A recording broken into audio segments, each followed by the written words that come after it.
करता हूं central excise inspector, या फिर जिसको अब जाना जाता है जीएसटी इंस्पेक्टर नाम से। आप कैसे बन सकते हैं, संपूर्ण जानकारी आपको दूंगा अगले 10 से 15 मिनट में। अब ये जो नौकरी है स्टूडेंट्स के बीच में, एस्पिरेंट्स के बीच में बहुत ज्यादा पॉपुलर इस वजह से है क्योंकि इस नौकरी में आपको मिलती है यूनिफॉर्म, यानी कि खाकी वर्दी। और खाकी वर्दी आने के बाद जो आपका सोशल स्टेटस है वो ऑटोमेटिकली इंक्रीज हो जाएगा। तो चलिए वीडियो की शुरुआत करते हैं। किन किन पॉइंट्स पर चर्चा करेंगे एक बार मैं आपको स्टार्टिंग में बता दूं। ठीक है, सबसे पहले हम लोग देखेंगे कि आपको कौन सा एग्जाम क्वालिफाई करना पड़ेगा, सिलेक्शन प्रोसेस प्रॉपर क्या होता है। ठीक है, जो आपका एग्जाम है वो कितने फेजेस में होगा, क्या फिजिकल रिक्वायरमेंट्स होती है, मेडिकल टेस्ट में आप लोगों से क्या क्या चीजें मांग रहा है, इन सब पॉइंट्स पर हम लोग चर्चा करेंगे। फिर किस लेवल की जॉब है, आपका ग्रेड पे क्या होगा, कितनी सैलरी आपको इन हैंड मिलेगी डिपेंडिंग अपॉन योर सिटी, किस सिटी में आपकी पोस्टिंग हो रही है, इन पॉइंट्स पर चर्चा चलेगी। वर्क प्रोफाइल क्या होता है, यानी कि एक बार आपकी नौकरी लग गई तब आप फील्ड जॉब भी होती है, यहाँ पे डेस्क जॉब भी होती है, तो क्या उसकी प्रॉपर क्या क्या आपको काम करना होगा, इन पॉइंट्स पे हम लोग देखेंगे। एंड देन प्रमोशन कितने साल में होता है, फाइनली आपको क्या एडिशनल फैसिलिटीज मिलती है, medical facilities, all this things इस पॉइंट्स पर जो है हम लोग बात करेंगे। ठीक है, चलिए, तो अगर आप चैनल पर पहली बार आए हैं इसको सब्सक्राइब जरूर कर लीजिएगा क्योंकि इस तरीके के रेगुलर वीडियोस में यहां पर लाता रहता हूं। आइए लेट्स बिगिन। ठीक है, अच्छा, एक्साइज इंस्पेक्टर, कस्टम्स डिपार्टमेंट या फिर जीएसटी डिपार्टमेंट, जब भी आप नाम सुनते हो कुछ इस तरीके की आपके दिमाग में आती होगी प्रोफाइल, है ना। तो आपको देखो खाकी यूनिफॉर्म भी मिल सकती है एंड अगर एयरपोर्ट पर आपकी पोस्टिंग है तो आपको व्हाइट यूनिफॉर्म भी मिल सकती है। ठीक है, तो ये दोनों ही जो है इसी के अंडर होती है। मैं बात करूं कि यहां पर आपको कौन सा एग्जाम जो है क्वालिफाई करना पड़ेगा जीएसटी इंस्पेक्टर बनने के लिए, तो आपको क्वालिफाई करना पड़ेगा SSC CGL, staff selection commission exam conduct कराती है कंबाइंड ग्रेजुएट लेवल का। ठीक है, एलिजिबिलिटी क्या है, नाम में छुपा हुआ है कि अगर आपके पास ग्रेजुएट डिग्री है, ठीक है, किसी भी यूनिवर्सिटी से जो कि रिकॉग्नाइज है बाय गवर्नमेंट ऑफ इंडिया, आप लोग एलिजिबल हो एसएससी सीजीएल के लिए। ठीक है, अब ये जो नौकरी होती है ये ग्रुप बी की नौकरी होती है। ठीक है, जो सीजीएल है इसके थ्रू ग्रुप बी और ग्रुप सी की नौकरियां मिलती हैं जिसमें आपका जो एक्साइज है वो ग्रुप बी के अंडर आता है। जो आपका पे ग्रेड है ये रहने वाला है 4600 पे ग्रेड। ठीक है, एंड इसमें आप लोगों की लेवल 7 की जॉब होगी। ठीक है, एक्साइज इंस्पेक्टर हो गया, ठीक है, प्रिवेंटिव ऑफिसर, एग्जामिनर, ये सब जो है आप लोग को इसी एग्जाम्स के थ्रू मिलेंगे। तो एज लिमिट जो यहां पर मांगी जाती है जनरल कैटेगरी की वो है 18 से 30 वर्ष, ओबीसी को 3 वर्ष का रिलैक्सेशन, एससी एसटी को जो है 5 वर्ष का रिलैक्सेशन यहां पर दिया जाता है। जो जनरल कैटेगरी में एज लिमिट मांगी जाती है वो है 18 से 30 वर्ष। ग्रुप बी की जॉब है जैसे कि पहले मैंने बताया। ठीक है, इसी के थ्रू आपका इंस्पेक्टर जो कि सेंट्रल एक्साइज में है, प्रिवेंटिव ऑफिसर एंड एग्जामिनर, ये आप लोगों की जो है जॉब प्रोफाइल्स हो जाएंगी। एंड डिपार्टमेंट नेम आपका हो जाएगा सीबीआईसी, यानी कि central board of indirect taxes and customs, CBIC. ठीक है, चलो आगे बढ़ते हैं। अब मैं सिलेक्शन प्रोसेस की यहां पर बात करूं तो जो आपका सीजीएल का एग्जाम होता है, दो इसमें आप लोगों को जो है ऑब्जेक्टिव टाइप कंप्यूटर बेस्ड जो एग्जाम है वो क्वालिफाई करने पड़ेंगे, यानी कि टीयर 1 एंड टीयर 2, दो फेजेस में आपका एग्जाम होता है यहां पे। ठीक है, टीयर 1 हो गया, टीयर 2, एंड इसी के साथ साथ आपका यहां पर टाइपिंग टेस्ट भी होता है जो कि क्वालिफाई सभी को करना मैंडेटरी होता है। इसके बाद आपका फिजिकल और मेडिकल टेस्ट जो होता है, एक्साइज में अगर आपको जाना है तो आपको फिजिकल कुछ और मेडिकल रिक्वायरमेंट भी मीट करने पड़ेंगे। हालांकि बहुत इजी फिजिकल होता है, अगर आप 1 महीने भी तैयारी करते हैं 0 लेवल से तो भी इसका फिजिकल आप जो है वो पास कर सकते हो। हाँ, मेडिकल रिक्वायरमेंट्स पहले चेक कर लेना, ये मीट होनी चाहिए, तभी जो है इसको आप लोग as a post preference select करेंगे। इसके बाद आपका डॉक्यूमेंट वेरिफिकेशन होता है और फाइनली आप लोग की जो है ट्रेनिंग के बाद जो है ज्वाइनिंग होती है। ठीक है, ट्रेनिंग भी यहां पर जो होती है कितने महीनों कितने हफ्तों की होती है इस पर भी बात करूंगा मैं। आइए अब यहां पर एक ओवरव्यू ले लेते हैं कि जो आपका टीयर 1 होता है ये 200 मार्क्स का होता है और ये क्वालिफाइंग इन नेचर होता है, यानी कि इसके नंबर मेन मेरिट लिस्ट में काउंट नहीं होंगे। टीयर 2 आपका जो है ये 390 मार्क्स का होगा, इसी में से आपकी मेरिट लिस्ट बनती है। ठीक है, जैसे कि इस बार 200 में से 153 कट ऑफ गई है, तो जिसके 154 नंबर आए थे वो भी क्लियर है और जिसके 170 मार्क्स आए थे वो भी क्लियर है, टीयर 1 क्लियर कर लिया। ये जो नंबर है ये टीयर 2 में काउंट नहीं होंगे। ठीक है, अब टीयर 2 में आपकी कंप्यूटर भी आती है जो कि केवल क्वालिफाइंग इन नेचर होती है, 60 नंबर की होती है। अभी मैं दिखाऊंगा कि क्या क्या इसमें सेक्शंस पूछे जाते हैं, कौन कौन से सब्जेक्ट पूछे जाते हैं। टाइपिंग टेस्ट भी आपका होता है जिसमें बहुत बेसिक सी टाइपिंग मांगता है, आपको 15 मिनट में 2000 की स्ट्रोक्स करने होते हैं। ठीक है, तो इसकी भी प्रैक्टिस आसानी से करके सीखा जा सकता है अगर आपकी एवरेज है टाइपिंग तो। ठीक है, बेस से सीखोगे तो समय लगेगा। इंग्लिश टाइपिंग यहाँ पर जो है मांगी जाती है। ठीक है, जो कि कंपलसरी होती है सभी को क्वालिफाई करना। ठीक है, उसके बाद मैंने बताया आपको सारे प्रोसेसेस। हाँ, यहाँ पे इंटरव्यू नहीं होता है क्योंकि सीजीएल के थ्रू जितनी भी जॉब्स होती हैं ग्रुप बी और सी की, उसमें इंटरव्यू नहीं है। इंटरव्यू आपका होता है ग्रुप ए की जॉब में, जो कि आपको यूपीएससी के थ्रू मिलती है। ठीक है, एग्जाम पैटर्न की बात करें तो आपका कंप्यूटर बेस्ड ही एग्जाम होता है, दोनों ऑनलाइन मोड में होते हैं। ऑब्जेक्टिव टाइप होता है पूरा। मैथ्स, रीजनिंग, इंग्लिश और जीके जीएस आपके 4 सेक्शंस पूछे जाते हैं। 25-25 सवाल रहते हैं हर सेक्शन के, यानी कि कुल आपके भाई 100 क्वेश्चन हो जाएंगे। हर सवाल आपका 2 मार्क्स का रहता है, यानी कि कुल आप लोग का 200 मार्क्स का जो है ये प्री बन जाएगा। 1 घंटे का आपको समय दिया जाता है। 1 घंटे में आपको ये 100 क्वेश्चन करने होते हैं। एंड यहाँ पर नेगेटिव मार्किंग भी होती है 0.5 की, यानी कि सही क्वेश्चन करोगे तो 2 नंबर मिलेगा, गलत करोगे तो आधा नंबर आपका ये काट लिया जाएगा। ये आपने क्वालिफाई कर लिया। फिर टीयर 2 पे आते हैं हम लोग। टीयर 2 ये भी आपका ऑब्जेक्टिव टाइप होता है, इसमें कुछ रिटर्न नहीं है। ठीक है, तो ये एक बहुत अच्छी चीज है उनके लिए जिनको लिखने में मतलब प्रॉब्लम होती है, इस वजह से शायद यूपीएससी नहीं जा पा रहा है, या फिर इंटरव्यू में जो है प्रॉब्लम होती है, उनके लिए ये जो जॉब है बेस्ट होने वाली है। और सीजीएल वाला एग्जाम भी। ठीक है, बहुत सारी पोस्ट होती है हमारी, income tax, excise, assistant section officer, ये सब आपको सीजीएल के थ्रू मिलती है। ऑडिटर हो गई, ये सारी पोस्ट सीजीएल के थ्रू ही मिलेंगी। आज जो चर्चा कर रहे हैं वो एक्साइज पर है, तो इसी पे बात करेंगे। ठीक है, टीयर 2 के मैं बात करूं तो इसमें आपके अगेन वही सेम आपके सब्जेक्ट्स होने वाले हैं, मैथ्स और रीजनिंग। ये आपका हो जाता है सेक्शन 1। ये पूरा सेक्शन 1 है जिसके आपको मिलते हैं 1 घंटे। 30 सवाल आपके रहेंगे यहां पर मैथ्स के, 30 सवाल भाई आपके रहेंगे यहां पर रीजनिंग के। हर क्वेश्चन इस बार 3 नंबर का हो जाता है, तो 90-90 मार्क्स के आपके हो जाएंगे, यानी कि ये टोटल 180 मार्क्स का जो है आपका ये हो जाएगा।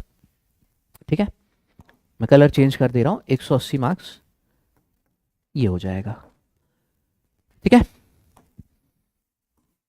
अब देखिए इसके बाद जो आपका सेक्शन 2 होता है, ये भी 1 घंटे का होता है। ये आपका सेक्शन 2 है जिसमें आपका पूछा जाता है English and GK GS. English के 45 सवाल रहेंगे, जनरल अवेयरनेस के आपके 25 सवाल रहेंगे। हर प्रश्न 3-3 नंबर का होता है, तो यहां पर आपके बन गए 210 मार्क्स। अब 180 और 210 मार्क्स को जब आप मिलाओगे तो टोटल आपका 390 मार्क्स यहां पर आ जाएगा। आपकी जो मेरिट लिस्ट बनती है इन्हीं 390 मार्क्स में से बनती है। अब क्या कट ऑफ गई थी पिछली बार, ये भी हम लोग देखेंगे। ठीक है, कि आप लोग को इन 390 में कितने मार्क्स मिनिमम स्कोर करने होते हैं इस पोस्ट पर जाने के लिए। ठीक है, तो जैसे ही आपका यहां पर सेक्शन 1 फिनिश होता है, 1 घंटा टाइमर समाप्त हुआ, आपका तुरंत सेक्शन 2 ओपन हो जाएगा। कोई मतलब आपको ब्रेक नहीं मिलेगा। सेक्शन 2 जैसे समाप्त हुआ तुरंत आपका कंप्यूटर वाला सेक्शन ओपन हो जाएगा, जिसमें 20 सवाल रहते हैं आपके 60 मार्क्स के, और ये केवल क्वालिफाइंग इन नेचर होता है। 15 मिनट आपको दिए जाएंगे, क्वालिफाई करना होता है। अगर आप 60 में से इसे मान लीजिए 27 कट ऑफ गई, 27 के ऊपर पा गए हो तो आपका जो है क्लियर हो जाएगा। ठीक है, पिछली बार गई थी 27, तो मैं इसी वजह से 27 एक मैंने रेफरेंस ले लिया है। और अगेन इसमें आपके 60 में 60 भी आ रहे हैं तो भी वही बात है, अगर 60 में आपके 30 आ रहे क्वालिफाइंग से ज्यादा तो भी है, क्योंकि इसके नंबर मेरिट लिस्ट में काउंट नहीं होंगे। जो मेरिट लिस्ट बनेगी वो बेसिकली हमारे इन्हीं 4 सब्जेक्ट की बनेगी जो हमारे प्री में थे subject, maths, reasoning, English, GK GS. Maths, reasoning, English, GK GS. ठीक है, फिर इसके बाद यहां पर टाइपिंग टेस्ट भी होता है, आपका सेम डे होता है। कंप्यूटर जो है कंप्यूटर का एग्जाम हुआ आपका, एक साथ ये बैक टू बैक होते हैं, कोई आपको ब्रेक नहीं मिलता। जब कंप्यूटर का आपका हो जाएगा सेक्शन तो फाइनली आप लोग को 2 घंटे का ब्रेक दिया जाएगा। उसके बाद आपका टाइपिंग टेस्ट सेम डे पे होता है, यानी कि आप लोग चाहो तो टीयर 2 इस एकमात्र दिन से जो है नौकरी ले सकते हो, अगर अच्छे से आप लोग ने निकाला है तो। ठीक है, फिर बात करूं यहां पर मैं कि क्या कट ऑफ अभी तक देखने को मिली है। सबसे पहले 2022 की बात करते हैं। 2022 में लगभग जो वैकेंसीज थी वो थी 1171 के बराबर, एंड जो कट ऑफ यहां पर गई थी नॉर्मलाइज कट ऑफ 390 में से वो गई थी 322। ठीक है, इससे पहले की बात नहीं करेंगे क्योंकि तब पैटर्न कुछ और था, 22 के बाद से पैटर्न चेंज हुआ है ना, तो ये लेटेस्ट पैटर्न पे है। लगभग 1171 के करीब वैकेंसीज थी एक्साइज इंस्पेक्टर की, एंड जो कट ऑफ थी वो 322 मार्क्स गई थी 390 में से।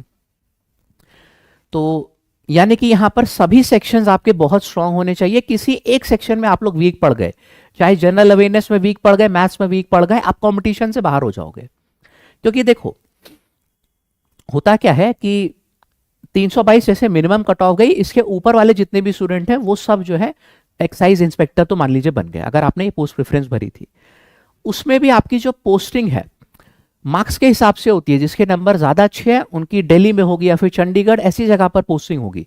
जिनके मार्क्स कम थे वो बन तो गए इंस्पेक्टर, लेकिन इनकी पोस्टिंग फिर साउथ में हो जाएगी अपने होम स्टेट से बहुत ज्यादा दूर। और यहां पर जो ट्रांसफर होता है वो केवल आपका जोन में ट्रांसफर हो सकता है, ठीक है। तो ये भी चीज है, इस वजह से मेरिट लिस्ट यहां पर बहुत मायने रखती है।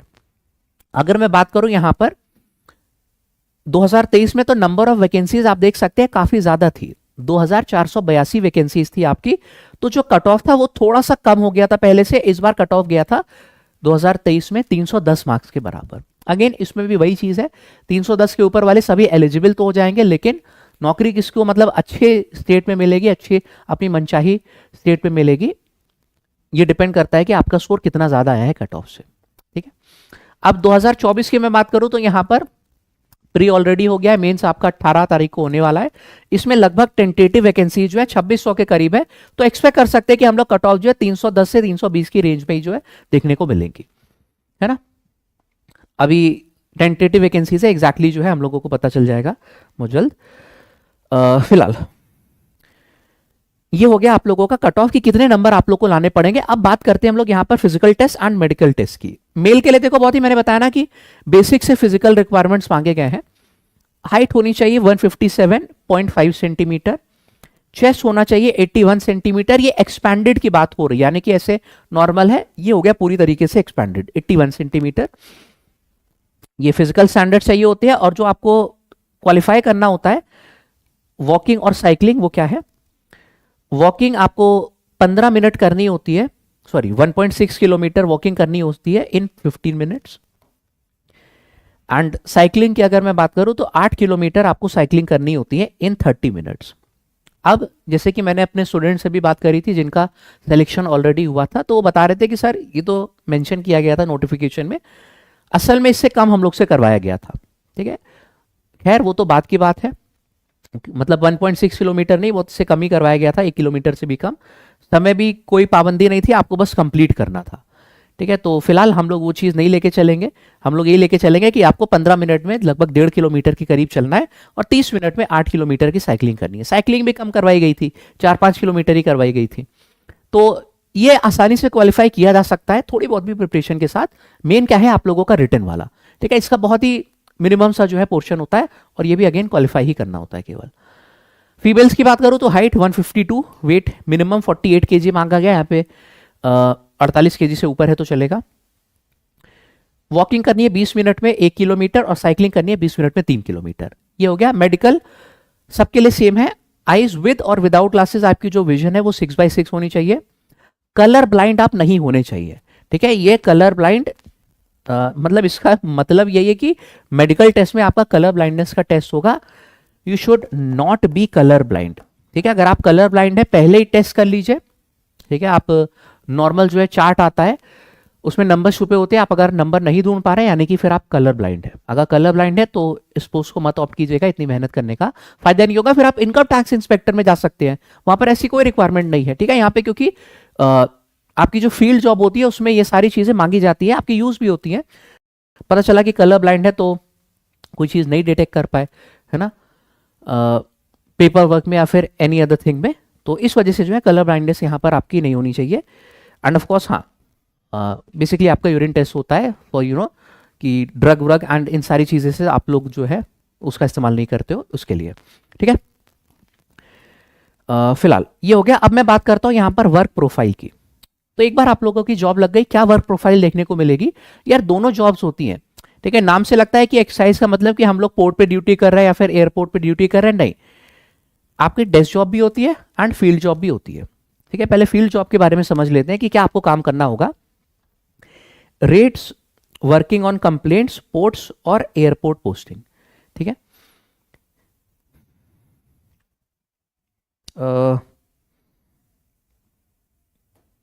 एक सेकेंड,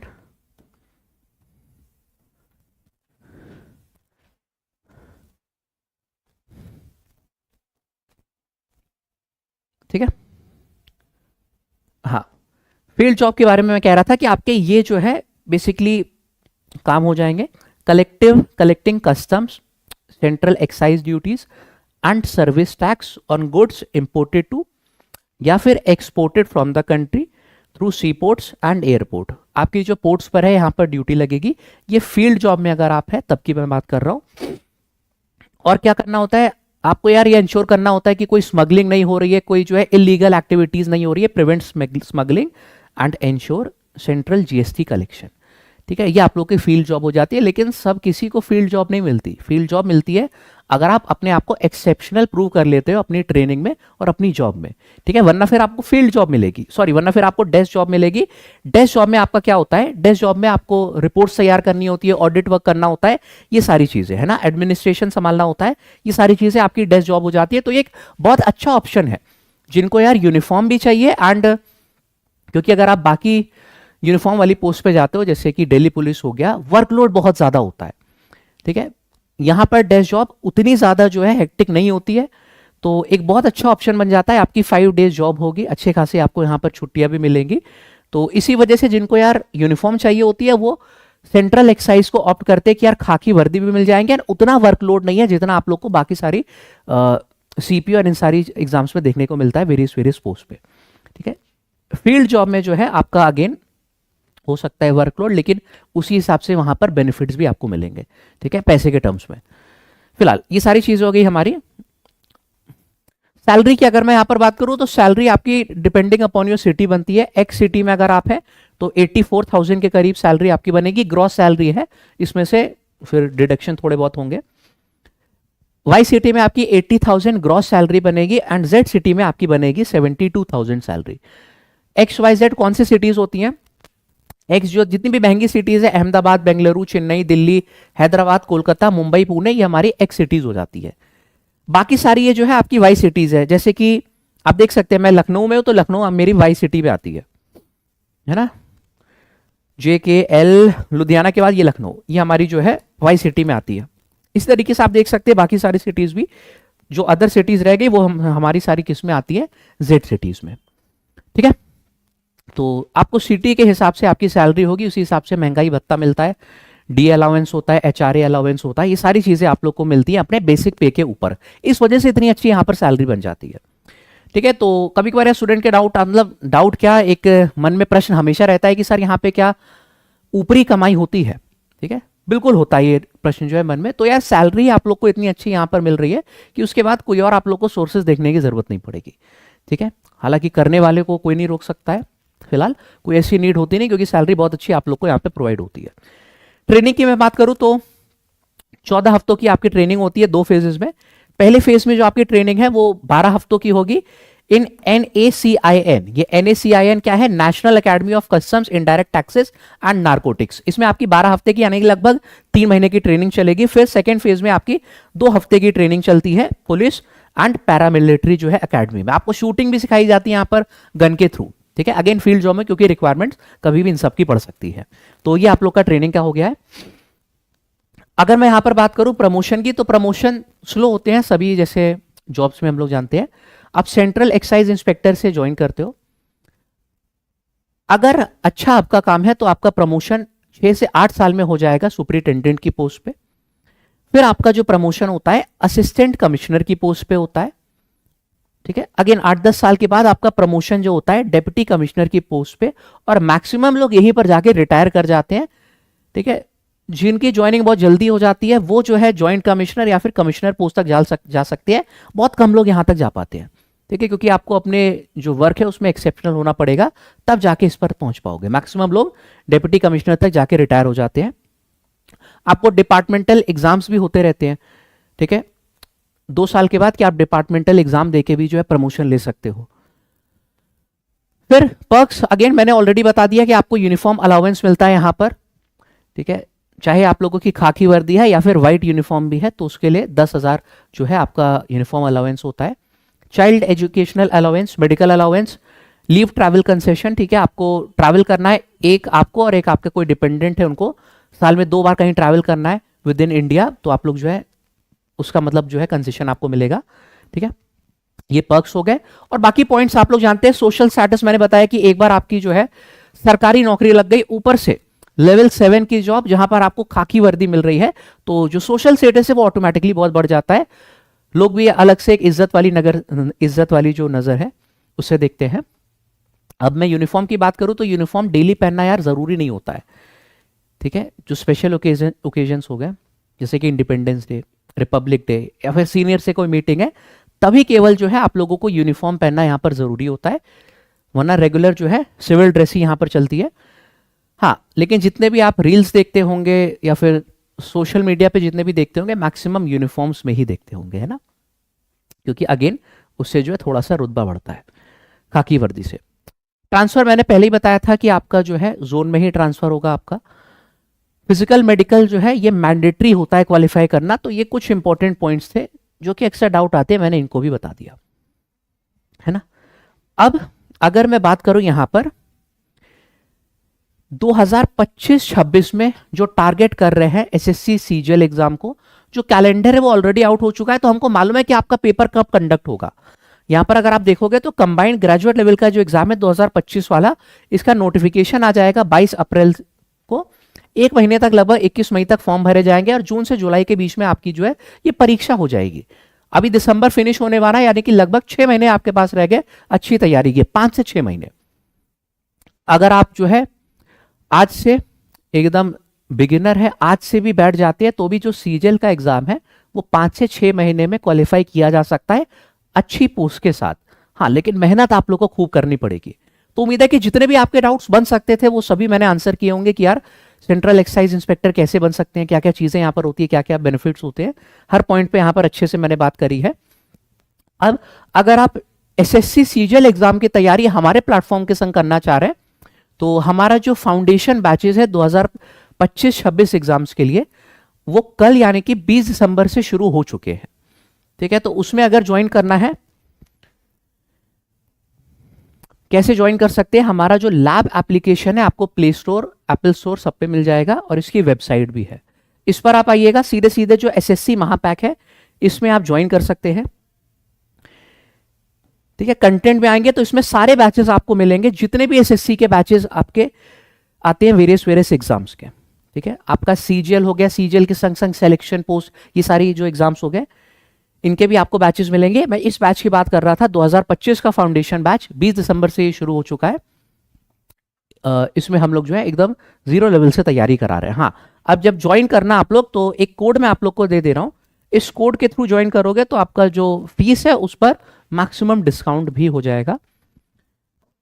पेमेंट के टाइम पे एक कोड बता दे रहा हूं, लैब 248, इसके थ्रू आप लोग ज्वाइन कर सकते हैं to get the maximum discount, ठीक है। And hope you guys like the video. अगर वीडियो अच्छा लगा है तो ज्यादा से ज्यादा इसको शेयर कीजिए एंड इसी तरीके के और कंटेंट के लिए चैनल को सब्सक्राइब कर लीजिए।